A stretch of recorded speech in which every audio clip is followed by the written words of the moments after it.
그러면 이제 불편한 이야기를 좀 해야 될 것 같은데. 안 불편합니다. 아니 이러다 당 잘린다니까.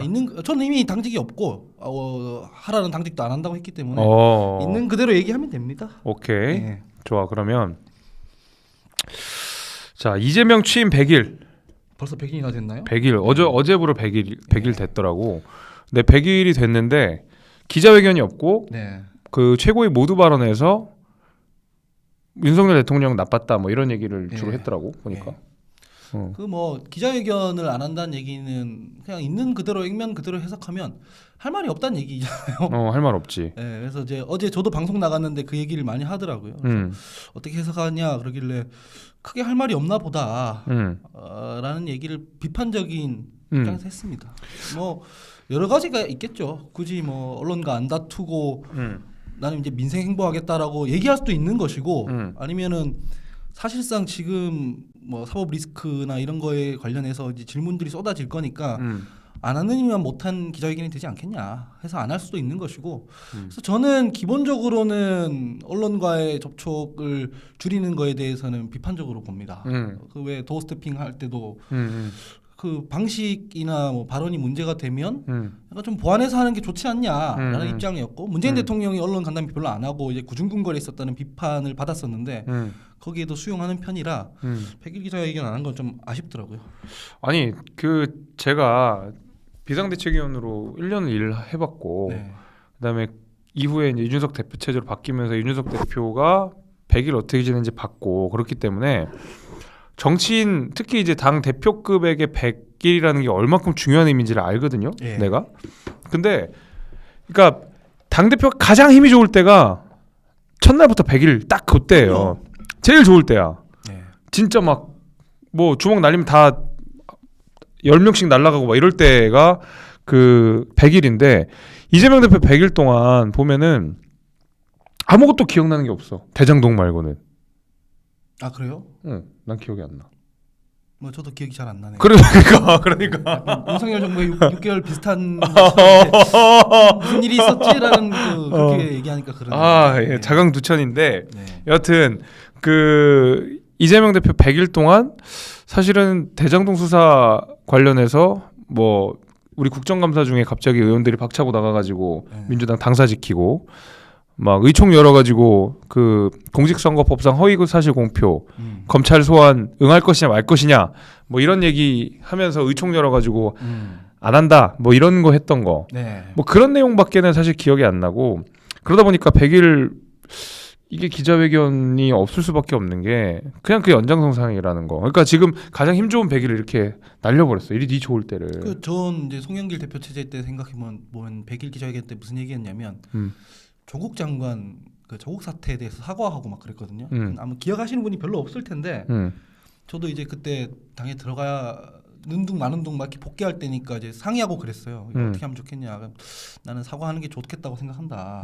했고 나는 벌써 그 비판을 했고 그래서 이건 털고 가는 게 좋지 않겠냐 해서 그 문제에 대해서 이제 민주당이 갖고 있던 위선이 이러이러한 것이었고 죄송합니다 뭐 이런 거 했거든요. 송영길 대표 같은 경우에는 이제 이재명 대표 체제가 되고 나서 수많은 중도층들이 민주당을 선거로 2번 심판을 했는데 다시 이제 대표가 됐잖아요. 그렇지. 그럼 뭐가 바뀌었고 어떻게 할 것이라는 얘기를 해주는 게 좋았을 텐데 이제 그런 게 없는 게 아쉬웠고 100일 동안 한 이제 이런 부분이 있어요. 제가 이재명 대표 얘기하면 무조건 사법 리스크랑 연결이 되는데 저는 이재명 대표 얘기하기 전에 먼저 이준석 대표 얘기를 하자면 저는 이준석 대표가 그 윤리위에서 그렇게 징계하고 쫓아내는 거에 대해서 굉장히 비판적으로 봤습니다. 왜냐하면 그건 나도 혐의가 입증이 안 됐잖아요. 경찰 조사 중이었기 때문에 이 무죄 추정 원칙에도 안 맞고 선출된 당대표를 그냥 뭐 가세현이니 어디니 얘기 나오는 그 진술들만 가지고 아무것도 나온 게 없는데 일단은 징계부터 하고 본다. 당대표를 쫓아낸다. 정치적 부담을 지운다. 책임을 지운다. 이거는 민주주의가 아닌 것 같다. 라고 해서 윤석 대표를 쫓아내는 거에 되게 비판적이었는데 같은 원칙을 이재명 대표한테 전 적용을 합니다. 사실은 이거는 뭐 지지하든 안 하든 원칙의 문제라서 이재명 대표 같은 경우에도 선출된 당대표거든요. 제가 전당대회 때는 이재명 대표 안 도왔지만 다른 후보 도왔지만 선출된 당대표고 대장동 문제에 대해서 얘기가 많이 나오지만 혐의가 입증된 게 없어요. 이재명 대표 개인은. 그럼 여기 이 상태에서 정치적 책임을 지고 물러나라는 둥 흔드는 게 이게 과연 민주주의 원칙이 맞는가라고 생각해서 이준석 대표한테 적용했던 그 원칙을 이재명 대표한테 적용을 합니다. 그래서 그 뭐 원칙이니까 이 사람이 혐의가 입증이 되면 책임을 져야 되지만은 어쨌든 선출해서 당대표 된 거 아니냐라는 입장인데, 근데 다만 이런 부분은 있어요. 우리 당에서도 뭐 노웅래 의원이라든가 여러 사람들이 기소됐고 뭐 수사받고 있고 이런 사람들 있잖아요. 그렇지. 그리고 국민의힘에서도 뭐 곽상도 의원 이런 분들 이제 뭐 55 클럽 예, 있잖아요. 근데 이분들이 법적 대응을 하는데 당이 나서진 않아요. 그렇잖아요. 그렇지. 당 대변인이 나서서 뭐 곽상도 뭐 이 얘기하지도 않고 네. 저희도 마찬가지로 다른 의원들에 대해서는 그렇게 하지 않는데 왜 이재명 대표 주변에 있는 분들이 혐의를 받고 있는 거에서는 마치 당이 변호사처럼 구는 게 말이 됐느냐라고 비판을 해왔죠. 그래서 100일 동안 이게 왜 아무것도 보인 게 없냐면 당에서 수사 얘기를 너무 많이 한다. 그런 부분이 있어요. 아니 그래도 이게 이제 이준석 대표랑 조금 다른 게 이준석 대표는 이제 개인의 문제고 또 이 개인의 문제와 관련돼서 뭐 징계를 받고 하는 과정 당연히 이제 비판적이지만 실제 이재명 대표 같은 경우에는 주변인들 정진상, 김용 이런 분들이 혐의를 물론 아직까지는 검찰의 수사이지만 수사 단계지만 그래도 상당 부분 혐의가 입증됐기 때문에 구속영장 그러니까 말도 하기 전에 사과해 버리면 어떡해. 내가 할 말이 없잖아. 김용 정진상이야 지금 뭐 이제 수사하는 단계고 재판도 안 들어갔는데 유동규 같은 사람은 입증됐잖아요. 더 받았다는 게 입증이 됐고. 그렇지. 근데 유동규도 성남시에 있을 때 중책을 맡고 있었던 거고 그 사람 중용한 거는 이재명 당시 성남시장이기 때문에 내가 이 사람 써서 무리를 일으킨 것은 미안하다고 생각한다. 유감 표명 정도는 하는 게 맞는데 그걸 안 한 부분은 아쉬운 부분이죠. 이게 무조건 이게 검찰이 수사의 절차적 정당성을 갖추지 않고 형평에 위반되게 하면 그건 비판할 수 있는데 모든 거를 다 정치 탄압이고 증거 조작이고 이렇게 대응을 하는 건 별로 바람직하지 않다. 그래서 유동규 정도 건이 있을 때 자기 측근 그룹에 대해서는 측근들 중에 한 명이 이 정도의 범죄에 연루됐다 하면 사과는 하는 게 맞다고 봅니다. 근데 그게 이제 문제는 뭐냐면 야당이 이제 170석 정도가 되고 말 그대로 여당을 견제를 해야 되고 이럴 때일수록 민생 이런 문제를 빡치고 나가야 되는데 그 계속 이재명 대표 되기 전부터 사법 리스크 얘기가 계속 나오긴 했지만 실제로 당 대표가 되고 나니까 어떤 뭐 처벌을 받고 뭐 사과를 하고 이런 문제는 다 그 차치하고라도 적어도 민주당이 이재명 대표 때문에 다른 메시지가 모두 묻힌 건 사실이잖아. 다른 메시지 그렇죠. 그러니까 그걸 이제 그게 말하자면 당의 짐이 된다는 거지. 저는 이제 이런 부분이 있죠. 야당의 역할이라는 게 이제 두 가지가 있을 텐데 특히 170석 가까이 되는 거대 정당이면 첫 번째는 이게 만약에 정권이 무도하다면 그 정권과 잘 싸워야 됩니다. 그러니까 이거를 뭐 정치적으로 좀 정제해서 얘기하면은 행정부를 잘 견제해야 된다는 게 있고, 두 번째는 자기들이 이제 대안을 만들어서 입법적인 이슈로 정치 쟁점화를 해야 된다. 두 가지가 있는데 첫 번째를 잘 했냐? 못했어요. 왜냐하면 이상민 장관 해임한다 이 문제에 대해서는 이게 진영이 없었거든요. 제가 처음에 사건 터졌을 때는 이 정도 참사가 터졌으면은 당연히 책임지는 사람이 한 명은 나와야 된다. 이게 아마 뭐 수위의 차이는 있겠지만은 김재섭 위원장께서도 이상민 장관 안 싸고 돌았던 걸로 제가 압니다. 그렇지. 예, 근데 거기에 대해서 해임 건의안을 낼 것인가 탄핵 소추안을 낼 것인가 이 좌고우면하고 있잖아요.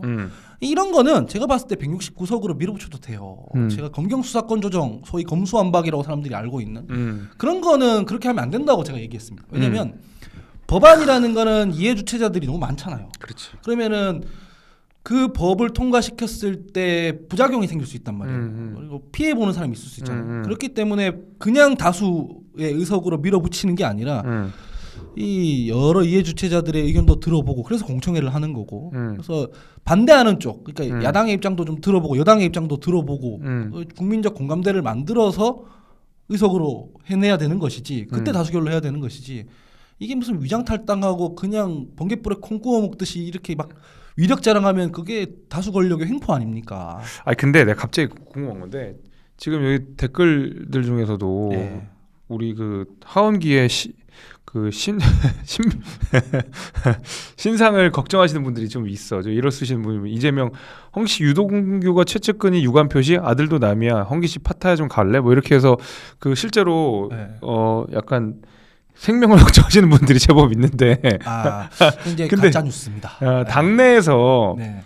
우리도 마찬가지지만 당내에서 좀 다른 목소리를 내면 눈치 주고 약간 조인트 까고 이런 거 없나? 근데 저는 지금 제가 생각했을 때 저는 이재명 대표를 제가 제일 방어를 잘해주고 있다고 생각해요. 왜냐하면 아까 전에 원칙적으로 내가 이준석 대표한테도 이렇게 얘기했기 때문에 이재명 대표에게도 이렇게 적용한다. 다만 사과 정도는 하는 게 맞지 않냐. 대통령 하겠다는 사람이면 이라고 하면 아무리 조금 상대 패널 중에 강하게 얘기하는 사람도 뭐 저 얘기까지는 뭐 할 말이 없네라고 반응하시는 분이 많고 역으로 이거 진짜 다 정치 탄압이고 뭐 증거 조작이고 이러면 반론이 막 들어오거든요. 그렇지. 네가 어떻게 하냐 그거를 이렇게 되는데 그래서 저는 나름 방어를 잘 해주고 있는 거다. 내가 이재명 대표 물러나라고는 안 하니까. 그래서 당내에서는 뭐 어쩔 수 없습니다. 제가 뭐 틀린 말 하고 있다 생각 안 하거든요. 그래서 법의 경우에는 그걸 신중하게 했었어야 되는데 이거 지금 행정부를 견제하는 문제에 대해서는 굳이 여당이랑 저는 합의할 필요 없다 생각합니다. 그냥 하기 싫으면은 야당이라도 입법부의 책임을 다하면 된다고 생각을 하는데 못 하고 있잖아요. 사실상. 나는 근데 사실 이제 이상민 장관 건 관련해서는 그러니까 국민의힘 대다수 근데 난 대다수는 아니라고 생각하는데 네. 이상민 장관은 나는 사퇴하는 게 맞다고 보거든. 네, 그러니까. 나는 이상민 장관 사임하는 게 맞다고 봐. 근데 이것을 굳이 이제 정쟁으로 번지게 할 필요도 사실 없는 거고. 그러니까 거기에 대해서 예를 들면 탄핵 소추안을 낸다. 탄핵 소추안은 아마 되겠지 의석수가 되니까. 그게 이제 그 일반 정족수잖아. 특별 정족수가 아니니까. 그러니까 국무위원 같은 경우에는 국회의 일반 정족수이기 때문에 과반 출석, 과반 찬성이면 통과가 됩니다. 그럼 150명이 가서 그중 절반이 통과를 시키면 되니까 민주당 의석수만으로도 충분히 탄핵 소추안을 할 수가 있거든. 그잖아요, 그죠? 근데 여튼 그 탄핵 소추안이 딱 발의가 되면 통과가 되면 그때부터 국무위원, 그러니까 행안부 장관의 직무는 정지가 되고 사실상 그러면 이 헌법재판소의 판결이 있기 전까지는 그렇지. 하면 뭐 하냐는 얘기죠. 그러니까 계속 이렇게 뭐 유동적인 상태로 계속 남아 있어야 되는데 이게 사실 여당 야당 둘 다 좀 별로라고 생각하거든요. 이미 왜냐면 그 이후의 내용을 다 차치하고라도 난 개인적으로는 이상민 장관은 처음에 이태원 참사 나고 나서 그 경찰한테 책임이 없다는 발언 그 자체만으로 나는 충분한 사퇴 이유가 된다고 봐서요. 저는 그래서 탄핵 소추안 내는 거는 반대하는 입장이고 다른 게 아니라 헌법재판소가 정치적 부담을 져야 될 이유가 없잖아요. 정치적 부담은 이상민 장관이 그럼에도 불구하고 자기가 써야겠다면 그걸 쓰는 대통령이 정치적 부담을 감수해야 되는 사안이잖아요. 해임 건의안을 내고 국정조사를 통해서 얼마나 문제가 많은지를 지속적으로 드러내고 대통령을 압박하면 된다고 생각해요. 그러면 문제가 드러나면 드러날수록 대통령이 지고 있는 정치적 부담이 커지겠죠. 근데 그거를 급발진해서 탄핵소추안부터 낸다? 그러면은 내가 대통령 참여하면 이렇게 얘기하겠지. 이제 재판에 회부돼 있으니까 좀 지켜보자. 이럴 거 아니에요. 그렇지. 그런데 만약에 헌법재판소에서 이게 기각이 돼. 그러면은 대통령이 아니라 헌법재판소를 욕할 거거든. 헌법재판소는 법률에 따라서 판결을 했을 뿐인데 헌법재판소를 욕할 거는 정치가 아니라 이제 사법적인 이슈가 되잖아요. 그래서 탄핵소추안부터 내는 게 이게 제가 그래서 야당으로서 이게 제대로 견제를 하고 있는 게 맞냐라는 이제 비판을 하는 거예요. 그냥 좌고우면하지 말고 원칙대로 해임 건의안 내야겠으면은 동의가 안 되더라도 내고 국정조사 하고 그렇게 해서 실력을 보여주면 되는 문제지. 이거를 지금 우왕좌왕하는 게 말이 되냐? 그러니까. 그리고 두 번째는 얼마 전에 이슈가 됐던 그 한동훈 장관 술자리 있지 않습니까? 제가 방송 나가면 그렇게 얘기합니다. 지금 현 정부 사람들은 거짓말 너무 많이 한다. 그러니까 뭐 바이든 날리면부터 시작해서 거짓말 너무 많이 하고 뭐 극우 유튜버들 참고하지 마시라는 얘기를 많이 하고 그 다음에 좀 책임을 지라라고 하거든. 근데 당의 대변인이라는 사람이 유튜버인지 뭐 언론인지도 모르는 입증할 수도 없는 대통령 뭐 장관 술자리 얘기로 막 공세를 하다가 이제 그게 거짓말로 드러났어요. 그럼 사퇴를 해야지. 그게 책임지는 거 아니에요. 그렇죠. 그 본인들은 그냥 어물쩍 넘어가 버리면 내가 무슨 염치로 너희는 거짓말 많이 한다. 뭐 책임을 안 진다 그러면 돌아오는 답은 니네는 뭐가 다르냐인 거잖아요. 그래서 이런 점들을 봤을 때 이 당내 전략을 너무 강하게 강성에 맞춰서 가져가기 때문에 뭘 하고 있는 게 잘 안 보이는 경향인 것 같아요. 아니 그러니까 이재명 당 대표가 사법 리스크에 휩싸여서 당이 우왕좌왕하는 과정에도 또 하나 또 재밌는 거는 대통령이 야당 대표를 만나지 않아. 아 그걸 뭐 대통령 책임이라고 할 수도 있지만 왜 안 만나냐라는 질문에 나는 이렇게도 또 대답할 수 있어. 뭐냐면 그 이재명 대표를 향한 수사가 계속 속도를 내고 있고 실제로 측근들이 잡혀가고 있고 범죄 혐의들이 뭐 증언이든 뭐 진술이든 아니면 증거든지 간에 조금씩 드러나고 있는 상황에서 대통령이 야당 대표를 만나는 것 자체가 굉장히 대통령한테는 부담스러울 수 있다. 정치적으로 굉장히 부담스럽단 말이에요. 왜냐하면 안 그래도 검찰공화국이라는 프레임을 민주당에서 계속 쏘고 있는 상황에서 윤석열 대통령이 이재명 대표를 만나가지고 당연히 그 뭔가 수사에 관한 메시지를 나는 개인적으로는 이재명 대표 내지는 최고위원들이 윤석열 대통령한테 물어볼 거라고 생각해. 왜냐면 기사가 되잖아. 무조건 아니 그 김건희 여사를 향해서 장경태 의원 같은 경우에 펜코에 있는 자료 퍼가지고 막 공격하고 막 이런 상황인데 대통령 만나면 이때 장 섰다. 대통령한테 물어보자. 이재명 당대표 수사 어떻게 하실 겁니까? 물어볼 거거든. 나는 물어볼 거라고 생각해 무조건. 그거를 물어보면은 어차피 국민적 공감대를 얻지 못하면 민주당이 손해 보는 거니까. 그것까지 저는 그렇게 얘기하면 이렇게 답했지. 그럼 왜 우상호는 안 만났냐라고 대답을. 우상호는 사법 리스크가 전혀 없는데 그때는 비대위원이라서. 당의 어떤 그 국민의힘 당의 내용 때문에 못 만났다는 것이고 지금은 뭐 다른 이유 때문에 못 만났다는 것이고. 근데 우리가 집권 처음에 윤석열 대통령이 했을 때 여소야대 국면이기 때문에 그렇지. 야당의 협조 없이는 어차피 아무것도 못 된다. 그러니까 협치든 뭐든 해야 된다. 이게 정치적 수사가 아니라 그냥 국정 운영을 하기 위한 현실이다는 얘기는 공이다 했던 것이고 정치 경험이 짧기 때문에 당정 관계를 잘 만들어 나가야 된다. 이 얘기도 했었는데 대통령이 당정 관계는 어떻게 했냐면 자기 마음에 안 든다고 이준석 대표 쫓아내버리고 그다음 비대위니 비비대위니 하면서 2달 3달 끌었어요. 그러다가 이제 예산안도 통과돼야 되고 뭐 법도 통과돼야 되고 하는데 야당 입장에서는 설명도 들은 게 없단 말이지. 수사는 수사인 것이고 제가 이건 이재명 대표한테 똑같이 방금 했던 걸 적용하는 건데 당 대표로서의 활동을 하는 것이고 수사에 대해서는 개인적으로 그냥 하면 되는 것이다. 근데 나는 그렇게 생각하지 않는 게 이런 거지. 분명히 이재명 대표 내지는 민주당의 최고위원들이 윤석열 대통령이랑 만났을 때 이재명 대표에 대한 사법 리스크 내지는 수사 얘기를 했고 거기에 대해서 윤석열 대통령이 야당 대표니까 조심스럽게 해야죠. 해도 이상한 거고 야당 대표가 뭐가 있습니까? 법과 정의의 원칙에 따라서 수사 조합 빠르게 가. 이럴 수도 이것도 이상한 거고. 그러니까 무슨 얘기를 하더라도 검찰 수사에 영향을 준다라는 인상을 줄 수 있단 말이야. 나는 그런 거 자체가 이재명 대표를 만나는 굉장히 큰 부담이라고 생각이 되고 사실 다른 것도 아니잖아. 그러니까 예를 들면 이재명 대표를 향한 수사가 다른 수사도 아니고 부패 범죄 혐의가 있단 말이에요. 그러니까 대장동, 뭐 백현동, 뭐 무슨 성남 FC 이게 사실은 다 어떤 특정 뭐 무슨 다른 범죄가 아니라 선거 범죄가 아니라 부패 범죄 혐의이기 때문에 사실 당 대표로서 만나기 굉장히 좀 부담스러울 수 있다. 게다가 검찰 프레임이 민주당이 계속 걸고 있는 상황에서 윤석열 대통령이 검찰을 좌지우지한다. 그리고 윤석열 대통령이 직접 야당 대표에 대한 수사를 지휘한다. 이런 느낌으로 계속 몰고 가는 상황에서 이재명 대표 지금 현재 수사가 진행 중인데 만나는 게 나는 좀 안 맞다는 생각도 사실 있긴 있거든. 만나는 게 좋긴 좋겠지만 가장 좋지만 그런 면에서 정치적으로 보면 좀 부담스러울 수도 있다고 보는 입장이라. 이제 그게 이제 정상적인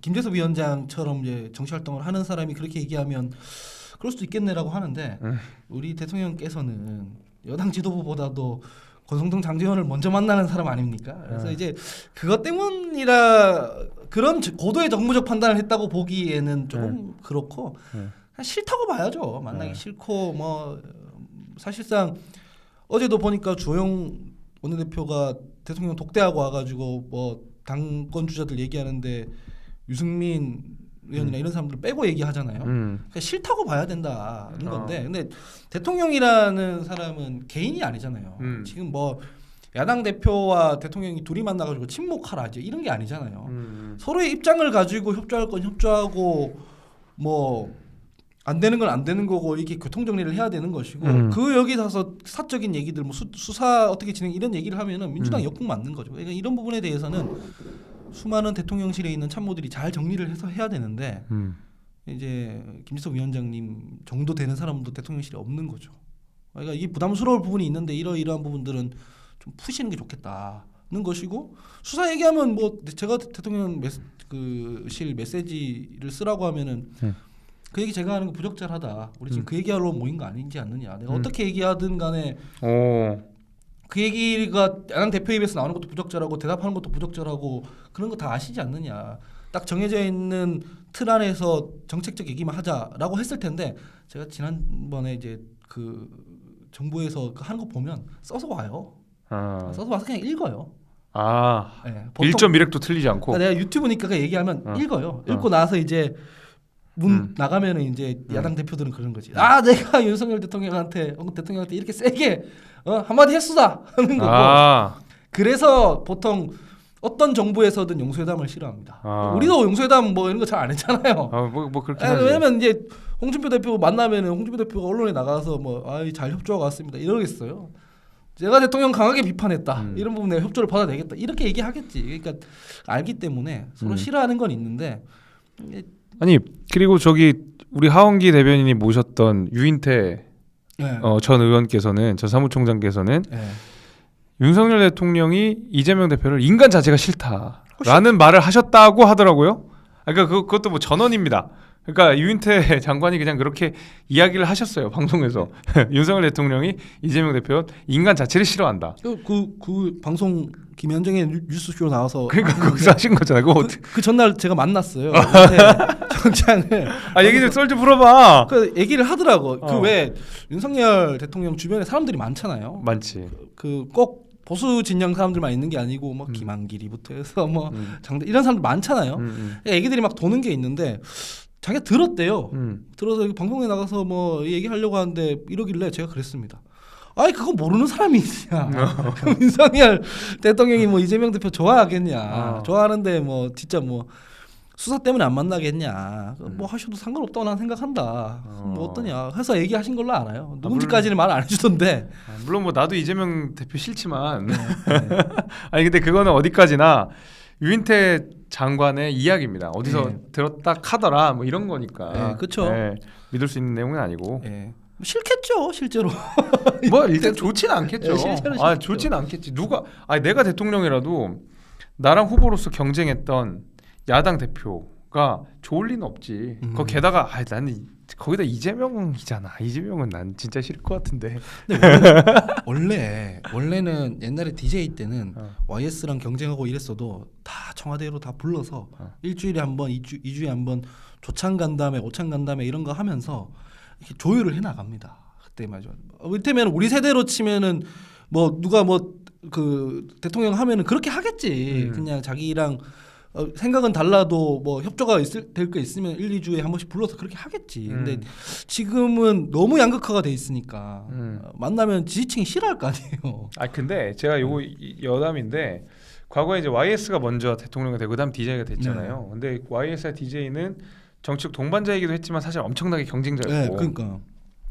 그래서 제가 선배들한테 들은 얘기는 그 DJ가 그 YS가 대통령일 때 DJ가 미국에 가 있었잖아. 그게 이제 말하자면 정책 경쟁자니까 빨리 도망을 가야지. 한국에 있다가 잘못하면 털릴 수 있으니까. 그래서 미국에 있을 때 그 모든 자금줄, 그러니까 김대중 그 당시 총재한테 가는 모든 자금줄을 낱낱이 확인했다 하더라고. 못 가게. 뭐 그런 카더라를 나도 들은 바가 있어요. 그러니까 사실은 이 정적이라고 하는 거, 그다음에 대통령 경쟁자였다고 하는 게 사실은 뭐 이렇게 좋을 수가 없지. 게다가 게다가 이재명은 우리 여기 보시는 분들 중에 좋아하시는 분들 없을 거라고 생각하고. 그래서 중요한 거는 저는 이제 사심의 영역이라고 생각을 해요. 사심이냐 아니면 공익적인 어떤 게 있는. 이를테면은 아까 잠깐 그 방송 들어가기 전에 쓸데없는 소리 했지만 최훈민 기자를 제가 개인적으로 모를 때 사실 제가 저 입장에서는 좀 억울한 기사를 뭐 얘가 뭐 개그맨한테 전화해서 욕설했다 이렇게 기사를 쓰면 욕 잘하지 또. 인간적으로 좋겠습니까? 제가 최훈민 기자를 만나고 싶겠습니까? 안 만나고 싶을 거 아니에요. 다만 그거는 이제 뭐 사적 영역에서 벌어진 것이고 내가 대응할 문제고 이 사람은 기자로서 그렇게 판단했다니까 내가 대응은 하는 것이고 이 사람은 기사를 쓰는 것이고 대변인으로서 또 그 방송 출연하고 이건 또 별개의 문제 아닙니까? 그렇지. 그런 식의 공적 마인드들이 양 당에 다 있어야 하는데 지금 우리 정치권에 다 소멸돼 있는 분위기가 있죠. 뭐 굳이 얘기하려고 안 했는데 우리 하원기 대변인이 옛날에 욕설 논란에 한번 휩싸인 적이 있습니다. 그렇습니다.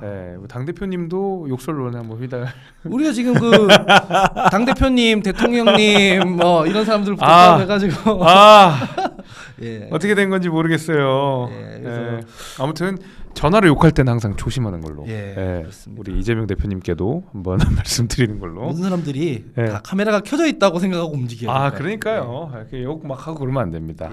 자, 그 얘기 넘어가면서 자 이제 이재명 당대표의 사법 리스크가 이렇게 불거지고 이러다 보니까 민주당 내에서도 약간의 균열 같은 것들이 좀 보이는 것 같아요. 특히 이른바 비명계 의원들 중심으로 이재명 대표에 대한 비판 여론들이 조금씩 있습니다. 방송에서 공공연하게 이재명 대표가 뭐 사퇴하고 다시 와서 뭐 해야 되는 거 아니냐, 범죄함이 끝나고 나서 뭘 해야 되는 거 아니냐 이런 얘기들이 공공연하게 나오고 그 와중에서 사실 이제 비명계라고 하면 이재명이라는 사람의 반사체로서만 있는데 이 비명계 가운데서는 실제로 친문계가 또 있잖아요. 있죠. 그러니까 이재명은 싫지만 이재명 대표를 지지하진 않지만 문재인 대통령 중심으로 형성되었던 이른바 친문계 인사들이 있는 것이고 이 친문계가 이때를 기화로 해서 뭔가 지금 구심점을 만들려고 하는 것이 아니냐, 그 친문계의 핵심 좌장으로서 이낙연 대표가 슬슬 몸을 풀고 있는 것이 아니냐라는 이야기가 나오는데 그 결정적인 것이 최근에 서훈 전 국가안보실장이 구속되면서 거기에 대해서 문재인 대통령이 일성을 냈습니다. 국가 자산을 이런 식으로 꺾지 마라 얘기를 했는데 이낙연 대표가 그걸 받았어요. 저는 구심점 어떻게 생기는 비명계 생기는 건가? 아니 안 생겨요. 안 생기고. 안 생겨? 확실해? 네, 확실해요. 이게 확실합니까? 이게 사람들이 이게 층위가 여러 개가 있는데 첫 번째는 저희가 정권 교체가 됐는데 이재명 정권이 교체된 게 아니에요. 문재인 정부가 교체된 거예요. 문재인 정부가. 오케이. 그러면 친문이라는 사람들이 이재명 대표 비난하기 전에 본인들이 반성을 좀 해야 돼요. 본인들이 이제 꼽으라면 여러 가지가 있을 텐데 그 부분에 대해서 자기들도 반성했다는 어떤 성찰에서 뭐가 달라졌다는 게 하나도 드러난 게 없고 국민 대다수가 봤을 때 문재인 정부에서 그래도 뭐 이런 부분들은 평가하는데 이런 부분들은 잘못했다는 부분들에 대해서 뭐 달라진 게 있습니까? 없잖아요. 없죠. 근데 이제 지금 틈을 이용해서 이런 식으로 하는 것 자체가 별로 진영 내 결집력이 전혀 안 생길 것이고 두 번째는 첫 번째 얘기랑 맞물리는데 공정치 못한 얘기예요. 그 본인들이 자신 있으면 선거에 나와서 이겼으면 돼요. 근데 졌잖아요. 선출됐잖아. 그랬으면은 이제 그때부터는 그냥 원칙적으로 얘기를 해야 되는 거지. 나도 윤석열 대통령 싫어하지만 엉망진창으로 하고 있다고 해서 뭐 탄핵시켜야 된다 이런 얘기하면 됩니까? 안 되잖아요. 비판할 건 비판해야 되는 것이고 원칙을 지켜야 될 건 원칙을 지켜야 되는 것인데 이재명 당대표가 당대표로서의 직무로서 불만이 있거나 비판할 게 있으면 비판하면 되지. 너 혐의 받고 있으니까 나가서 이제 뭐 당대표 그만두고 전부 다 깔끔하게 털고 들어와 할 수 있는 얘기인데 똑같은 얘기예요. 이준석한테 했던 얘기랑 똑같은 거예요. 아니 근데 또 이 대장동 이슈도 사실은 이낙연 캠프 쪽에서 먼저 제기했던 거고 항상 이제 이재명이라는 사람이 당대표가 되면서 민주당이 고생을 하고 있는 것도 맞다. 그러니까 이재명이라는 사람이 가졌던 장점이라는 거 다 없어지고 치고 나가고 뭐 강단도 있고 이런 거 다 없어지고 계속 뭐 그냥 이재명 대표 감옥 가네 안 가네 뭐 총선 때까지 남아 있네 없네 공천할 수 있냐 없냐 이 얘기만 계속 되니까 사실은 그럼 차기 리더십이 누구냐라는 고민들은 다 민주당 내에서도 할 것 같은데. 전 이제 그게 불만인 게 제가 이낙연 대표가 됐을 무렵에 그 전당대회 개입 제가 전당대회 개입 2번 했는데 이번이랑 그 전당대회거든요. 그 전당대회에서 이제 김부겸 그 총리랑 뭐 호용호제하면서 형님 이러면서 유튜브 찍고 막 그랬어요. 실제로 막 누구랑 김부겸이랑 총리랑 근데 그때 김부겸 제가 캠프에 있었거든요. 와서 도와달라 이래서 이제 하는데 그때 이낙연한테 졌어요 저희가. 근데 질 줄 알았지만 한 거거든요. 왜냐하면 그때도 논리가 똑같았어요. 대안 부재론 얘기하면서 이낙연 말고 대안이 어디 있냐. 이낙연이 그때 지지율이 40%까지 올라갔거든요. 국민적인 지지율이. 근데 이낙연이 당대표하고 나서 결국 어떻게 됐습니까? 그다음 똑같은 얘기하고 있는 거예요. 이재명 말고는 대안이 어디 있느냐. 이 대안 부재론 때문에 정당의 역동성을 잃는 거거든요. 대안이 없다고 하면 그럼 이재명 대표가 만약에 사법 리스크가 없고 대통령이 됐다고 쳐요. 그러면 그 다음은 민주당 뭐 그냥 정당 문 닫아야 됩니까? 아니잖아요. 문 닫아도 될 것 같은데.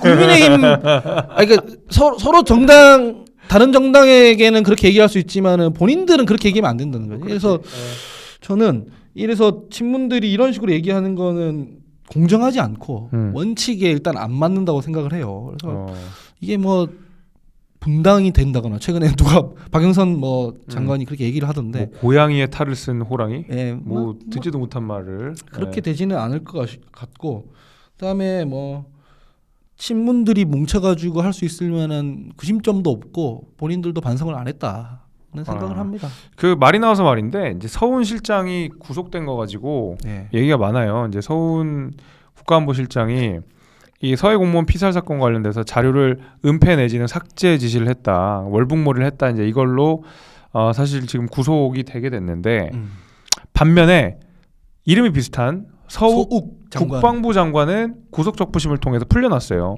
그리고 해양경찰청장인 김홍희 경찰청장도 풀려났습니다. 구속 적부심을 통해서. 여기에 대해서 아마 민주당에서는 이렇게 주장할 거야. 서욱도 그렇고 김홍희 청장도 그렇고 이 사람들이 구속 적부심에서 풀려났다라고 하는 것은 아니 뭐 혐의가 없으니까 뭐가 없으니까 풀려났다. 근데 왜 그 서훈만 구속을 하느냐? 이거 좀 법원이 왔다 갔다 하는 거 아니냐, 정신 아닌 거 아니냐 이런 비판을 민주당에서 하더라고요. 그래서 근데 저는 이제 그렇게 얘기는 하진 않고 저는 원래 이제 이것도 원칙인데 수사할 때 인신구속 안 하는 게 원칙이라고 저는 알고 있어요. 법대 나오셨잖아요. 또 심지어는 그런가요? 이게 인신구속을 함부로 하지 말아야 되는 게 저는 원칙이라고 생각을 하고 다만 구속을 안 해놨을 경우 재판을 방해할 때 그때 이제 인신구속을 하는 거거든요. 그래서 명시되어 있는 게 도주의 우려, 증거인멸의 우려 이런 것들인데 서욱 뭐 장관이나 이런 분들도 증거인멸의 우려가 없고 도주의 우려가 없으니까 저는 구속 적부심에서 이제 풀려난 거라고 생각을 해요. 뭐 혐의가 다 뭐 해소가 됐다 이런 차원이 아니라 재판 해봐야 되는 거죠. 그거는. 나는 그렇게 생각하네요. 서훈 원장 같은 경우도 마찬가지인데 증거라는 건 어차피 SI 등등은 어차피 정부가 갖고 있는 것이고 이분이 뭐 어디 도망갈 것도 아니고 그래서 이거를 구속으로 인신구속을 해놓고 수사를 받게 하는 게 이제 원칙에 맞는가 하는 얘기들은 법조계에서도 많이 하더라고요. 저는 그게 제가 이제 이유를 여러분들께 알려드리도록 하겠습니다. 이 아까 전에 법대 나왔다고 했는데 그렇죠. 법대를 나왔기 때문에 알면 사실은 서욱도 그렇고 김홍희 청장도 그렇고 같은 사안에 대해서 서훈은 구속이 되고 나머지 먼저 수사를 받고 있던 그 두 사람이 갑자기 풀려나게 된 것은 내 생각에는 입 맞출까봐? 아니야. 그러면. 그거보다 더 중요한 거는 서훈과 김홍희 경찰청장이 수사 단계에서 상당 부분 불었을 가능성이 많아요. 약간 그 너무 내피셜 아니에요? 아니야 진짜로. 그 왜 안 그러면 풀어줄 이유가 없어요. 왜냐면 이 신병 확보하고 이 기본적인 뭐 진술 같은 거 좀 듣고 이거는 건수가 됐다. 그거 내가 욕하더라도 들었어. 이제 내가 서욱은 모르겠고 해양경찰청 같은 경우에는 그쪽 일선 공무원들이 일정 부분 진술했다는 얘기를 어디서 들은 적이 있어요. 그래서 내 생각에는 그걸 알고 있는 검찰이 진술을 확보해 놓고 김홍희 경찰청장을 불러다가 좀 조졌겠지. 뭐 내가 이렇게 우리가 이런 자료가 있습니다. 솔직하게 얘기하세요. 그럼 이제 김홍 경찰청이 얘기했을 가능성이 있죠. 그럼 이렇게 얘기했겠지. 그걸 가지고 서욱 국방부 장관, 자, 경찰청장이 이렇게 얘기했는데 어떻게 보세요? 그럼 이제 거기다 얘기를 했겠지. 얘기를 하고 나서 이제 진술 충분히 확보하면 그 다음에 이제 풀어줄 수 있으니까 풀어주고 나서 신병 확보 다 해놓고 왁구 다 짜놓고 자료 가지고 있고 서훈을 나는 불렀다고 생각해. 그거 말고는 이렇게 둘을 갑자기 풀어줄 이유가 없어요. 아니 근데 이제 그걸 풀어준 것은 법원이고 법원에서 풀어준 것이고 이제 다시 가준 것도 법원인데 그 방금 위원장님께서 말씀하신 논리는 검찰 수사의 영역이잖아요. 검찰 수사에서 내가 충분히 지금 진술을 확보했기 때문에 이 둘은 풀어줘도 된다 이렇게 되는 건데 그거는 좀 안 맞는 것 같아요. 그래서 저는 이 부분에 대해서는 구속적부심 심사하는 거를 좀 봐야 된다라고 생각을 합니다. 그러니까 구속적부심을 통해서 둘을 그 풀어준 거는 일단 구속은 해놨는데 그 변경 어떤 사정이 바뀌면서 이 사람들은 풀어줘도 되겠다, 이 사람들은 풀어줘야 한다를 법원이 판단을 하는 건데 그 법원의 판단은 당연히 검찰의 수사 과정을 지켜봤을 거라는 거지. 물론 그때 이제 불었을 것이다. 나는 그렇게 보죠. 굉장히 유력하게 나는 그걸 점치고 있어요. 그거 아니고서는 이 둘을 이렇게 풀어줄 리가 없다. 저는 원칙에 의거해서 얘기하겠습니다. 아마 세 분 다 뭐 특별히 증거인멸의 우려가 없고 도저히 우려가 없으니 원칙대로 그냥 하지 않았나라는 생각을 해보고 그래서 이번에도 전 이번에도 구속수사 안 할 것 같다는 생각을 했거든요. 구속 영장에 보니까 뭐 이런 게 있더라고요. 이 서훈 국방부 장관 서욱 원장이 국회에서 기자회견했기 때문에 증거인멸의 우려가 있다 이러더라고요. 그거는 좀 나도 이상하긴 하더라고요. 증거인멸의 우려 검찰이 수사하는데 그거에 대해서 자기 이야기를 해명하는 기자회견을 했다고 해서 그걸 증거인멸의 우려라고 보는 게 타당한가라는 생각을 했고 이 부분에 대해서 뭐 구속적부심 신청을 한다고 하니 한번 지켜보는 게 좋을 것 같다라고 생각을 해요. 실제로 불어서 혐의가 있다 그러면 처벌받아야 되는 건데 저는 좀 다르게 보고 있어서 다행인데 그 자리에 보고를 했던 자리에 문재인 대통령은 안 계셨고 주무시고 계셨다가 해서 일단은 뭐 직접적으로 가진 않을 가능성이 좀 높긴 높은데 그러니까 다 청와대 경험해보신 분들이 그런 소리 하더라고. 위에 오다가 없으면 절대 안 되는 일입니다. 그게 위에 오다가 없이 어떻게 그 뭐 일선 그 책임자들이 그 월북을 함부로 진단합니까? 그거는 뭐 이런 얘기를 이거는 문재인 대통령이 직접 밝혔다시피 자기의 정책적 판단이라고 했으니까 뭐 다퉈볼 문제죠. 근데 저는 물론 뭐 이게 재판에 넘어가 있으니까 그런데 이게 불법인가라고 하면은 지금 핵심은 실족인가 월북인가라는 건데 월북이라고 하는 판단 그 자체가 불법이냐? 그건 전 잘 모르겠어요. 일단 한번 뭐 넘어가 있으니까 지켜보면 좋을 것 같습니다. 네. 자, 시간이 이제 많이 흘러서 중간에 잠깐 이 채팅 좀 읽어드릴게요. 이재명의 민주당이 있어 윤석열의 국민의힘이 있고 윤석열의 국민의힘이 있어 이재명의 민주당이 있다. 굉장히 어려운 수사를 하셔가지고 수사학을 쓰셔가지고 여하튼 공생관계란 거지. 뭐 적대적 공생관계 뭐 이런 거 같아요. 일단 사실 저도 그런 생각이 있어요. 그러니까 이 고담시 우리가 배트맨 영화를 보게 되면 그 조커가 이 배트맨을 향해서 그런 얘기를 한단 말이에요. You complete me. 그래. 약간 그런 느낌이다. 이재명 대표 조커 같아요. 아무튼 그 다음에 수사 빠르게 가 크크크 뻘하게 웃기네요. 저 요새 자주 쓰는 말입니다. 빠르게 가 이거 자주 쓰는 말이고요. 그나저나 장경태 의원 하원기랑 같은 청년 정치인으로 시작하지 않았나? 근데 왜 요즘 이렇게 이상하게 정치를 하시나? 요거 어떻게 생각해요?